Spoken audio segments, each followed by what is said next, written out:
BJP की तर्ज पर चल रहे हैं, उनके आगे घुटने टेक रहे हैं, हम घुटने नहीं टेकने देंगे इनको। जब अभी वादे से मुकर रहे हैं, हम इनको पीछे नहीं हटने देंगे। क्या रहे हमारे पास पावर नहीं है। के साथ नाइंसाफी की तो ये टेलीविजन उग्र प्रदर्शन में जा रहा है। क्या मालूम कि ये अपने काम को अंजाम नहीं दे पाएगा, क्योंकि अब हमारा गुजारा नहीं हो रहा है। हमारे बच्चे जो हैं इस वक्त दर की ठोकरों में मुलविस हैं। हमें डर लग रहा है कि हमने 20 साल उस मिलिटेंसी के अंदर हमने काम किया है। एक पैरामिलिट्री फोर्स की तरह मेरे टेलीविजन, जल शक्ति विभाग का टेलीविजन जम्मू कश्मीर की आवाम को साफ सुथरा पानी पिलाने में कोई कसर नहीं छोड़ रहा है, मगर उसके साथ भेदभाव। जो मैनिफेस्टो में जो वायदे किया है उस वायदे को पूरा करो। 100 दिन के अंदर अंदर आपने कहा था कि टेलीविजन को रेगुलेशन दी जाएगी, पेंडिंग वेजेस मिलेगी, मिनिमम वेजेस एक्ट मिलेगा, और अपना वादा पूरा करें। लीडरों को आपके चैनल के माध्यम से याद करते हैं, याद दिलाना चाहते हैं कि अगर आपने इस बजट में टेलीविजन के लिए कुछ अच्छा फैसला नहीं किया तो आने वाला कल जम्मू के लिए बहुत बुरा होगा। टेलीविजन के एंटी है, हम कभी बर्दाश्त नहीं, हमारी लाशें भी जाएंगी, हम जम्मू में आंदोलन खड़ा कर देंगे। सीएम साहब आपको कोशिश छोड़ना पड़ेगी, नहीं तो टेलीविजन का मसला हल करना पड़ेगा। सरकार को जगाने के लिए रखा हुआ है। 3 तारीख को बजट सदन शुरू हो रहा है। हम सरकार को बताना चाहते हैं जो मैनिफेस्टो में जो वायदे किया है उस वायदे को पूरा करो। 100 दिन के अंदर अंदर आपने कहा था कि टेलीविजन को रेगुलेशन दी जाएगी, पेंडिंग वेजेस मिलेगी, मिनिमम वेजेस एक्ट मिलेगा, और अपना वादा पूरा करें। मैं लेके गवर्नर साहब, यूनियन टेरिटरी के गवर्नर साहब को बधाई देता हूँ, टेलीविजन को मुबारकबाद देता हूँ। 2 बार रेड रिवाज हो गए, जम्मू के साथ भेदभाव क्यों? जो बर्दाश्त नहीं होगा। जो जहाँ पर जम्मू में जो एलजी साहब बैठे हैं, 2 बार धोखा दिया टेलीविजन के साथ में। एलजी साहब ना तो प्रधानमंत्री ने भेजे हैं, ना तो अमित शाह ने भेजे हैं। मुझे लगता है डॉक्टर जितेंद्र सिंह जी ने गवर्नर साहब को जम्मू में बिठाया है, वो टेलीविजन के एंटी है। हम कभी बर्दाश्त नहीं, हमारी लाशें भी जाएंगी, हम जम्मू में आंदोलन खड़ा कर देंगे। सीएम साहब आपको कोशिश छोड़ना पड़ेगी, नहीं तो टेलीविजन का मसला हल करना पड़ेगा। इनका वायदा किया था, आज तक हमारा कोई भी इनका बयान नहीं होया। अभी आपको बताना चाहते हैं कि झूठ बोलते हैं। 1 लाख बंदा है, 60,000 बंदा है, इनकी नीयत नहीं है, इनकी मंशा नहीं है करने के लिए। मैं बोलता हूँ टेलीविजन को ऐसा चोट लगा के 10 बंदे पक्का करो तो सही, शुरुआत तो करो। बाद में जाबाद राणा जी उनके बहुत अच्छे हैं, वो कुठुआ में गए थे, उन्होंने कहा था एमपी साहब को ये इतना बड़ा स्ट्रक्चर है, इतना बड़ा प्लान लगाया है जल शक्ति मिशन के, इनको कौन चलाएगा? एक बात की निंदा करते हैं, वो बोलते हैं स्टेट हुड मिलेगा तो टेलीविजन का मसला हल होगा। मैं उनको पूछना चाहता हूँ, जब आपने वादा किया तब स्टेट हुड के बारे में क्यों नहीं कहा?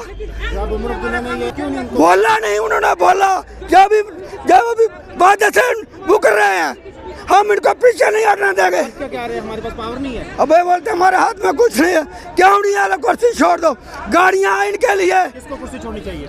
सीएम को इस्तीफा देना चाहिए, बजट सदन में इस्तीफा देना चाहिए, बजट सदन के अंदर नहीं जाना चाहिए सीएम को। अगर शेख दुल्लान का दादा और फारूकुल्ला दादा इनका तो टेलीविजन के लिए, मुलाजिमों के लिए सेक्रेटरी 6 महीने ऊपर जाता था, नीचे आता था, 1 रुपया 2 रुपया बढ़ाते थे। ये भी बीजेपी की तर्ज पर चल रहे हैं, उनके आगे घुटने टेक रहे हैं, हम घुटने नहीं टेकने देंगे इनको। सबसे पहले आपकी मीडिया चैनल का मैं शुक्रिया अदा करता हूँ। सवाल तो आपने मुझे बहुत लंबा कर दिया, मगर एक एक करके जवाब दूंगा। जैसे आपने कहा कि आगे का आपका कदम कैसा रहेगा, अब हमसे रहा नहीं जा रहा है। ये लास्ट वार्निंग आज इस 27 फरवरी की जो हमारा पीसफुल प्रोटेस्ट है, इसके माध्यम से सरकार को, उमर जी को और जम्मू के लेफ्टिनेंट गवर्नर श्री मनोज सिन्हा जी को ये पैगाम है कि अगर आपने बजट सेक्शन में टेलीविजन के लिए कुछ अच्छा ऐलान नहीं किया, हमने ये भी सुना कि बजट सेक्शन में जो सदारत जो जी है वो एलजी मनोज सिन्हा साहब को है। हमें उम्मीद है 2014 से लेके 25 तक हमें उम्मीद अभी भी है, अगर आपने ऐसा टेलीविजन के साथ नाइंसाफ़ी की तो ये टेलीविजन उग्र प्रदर्शन में जा रहा है। क्या मालूम कि ये अपने काम को अंजाम नहीं दे पाएगा, क्योंकि अब हमारा गुजारा नहीं हो रहा है। हमारे बच्चे जो हैं इस वक्त दर बदर की ठोकरों में मुलविस हैं। हमें डर लग रहा है कि हमने 20 साल उस मिलिटेंसी के अंदर हमने काम किया है। एक पैरामिलिट्री फोर्स की तरह मेरे टेलीविजन, जल शक्ति विभाग का टेलीविजन जम्मू कश्मीर की आवाम को साफ सुथरा पानी पिलाने में कोई कसर नहीं छोड़ रहा है। मगर उसके साथ भेदभाव क्यों?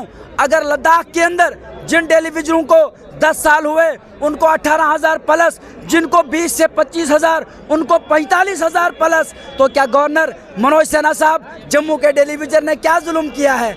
हमने तो ऐसे कोरोना काल में ड्यूटी दी है। हमने तो गवर्नमेंट प्रॉपर्टीज को अपनी प्रॉपर्टीज समझते हुए आपके डिपार्टमेंट की खिदमत की है, आपकी आवाम की खिदमत की है। हमने 28 एमएलए भारतीय जनता पार्टी के जितवा के हमने बीजेपी सरकार को दिए हैं। आज हम उन लीडरों को आपके चैनल के माध्यम से याद करते हैं, याद दिलाना चाहते हैं कि अगर आपने इस बजट में टेलीविजन के लिए कुछ अच्छा फैसला नहीं किया तो आने वाला कल जम्मू के लिए बहुत बुरा होगा। देखिए, सबसे पहले मैं आपके चैनल का शुक्रिया अदा करना चाहता हूं और उसके बाद ये मैं कहना चाहूँगा कि ये प्रोटेस्ट जो आज आप देख रहे हैं ये उमर अब्दुल्ला को याद दिलाने के लिए है कि इलेक्शन से पहले उसने कितने वादे हमारे साथ किए थे। मैनिफेस्टो में हमारी बात रखी थी, बार बार कहा जाता था कि उन्हें रेगुलाइज किया जाएगा, लेकिन हुकूमत बने हुए 5 महीने हुए, हुकूमत को अभी टास से मास नहीं है।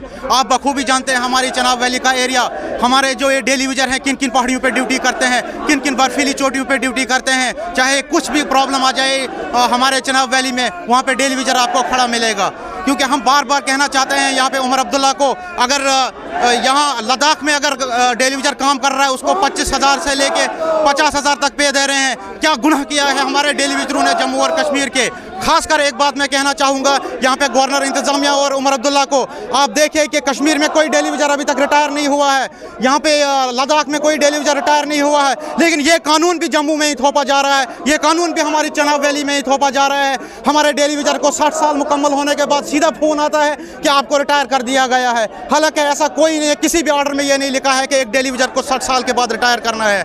क्योंकि आप देखते हैं कि हमारे टेलीविजन जो है पहाड़ों पे जाते हैं, उसी के साथ एक रेगुलर एम्प्लॉय होता है, जो काम रेगुलर एम्प्लॉय करता है वही हमारा टेलीविजन भी करता है। लेकिन रेगुलर एम्प्लॉय को लाख के बराबर तनख्वाह है और टेलीविजन को जो है वही 9,000 तनख्वाह है। यहाँ पे सरासर जो है हिटलर कानून चलाया जा रहा है। यहाँ पे 60,000 टेलीविजन के बच्चों को अनपढ़ रखने की कोशिश की जा रही है ताकि उनको आगे फ्यूचर में मजदूर बने हुए मिले। शुक्रिया व आदाब।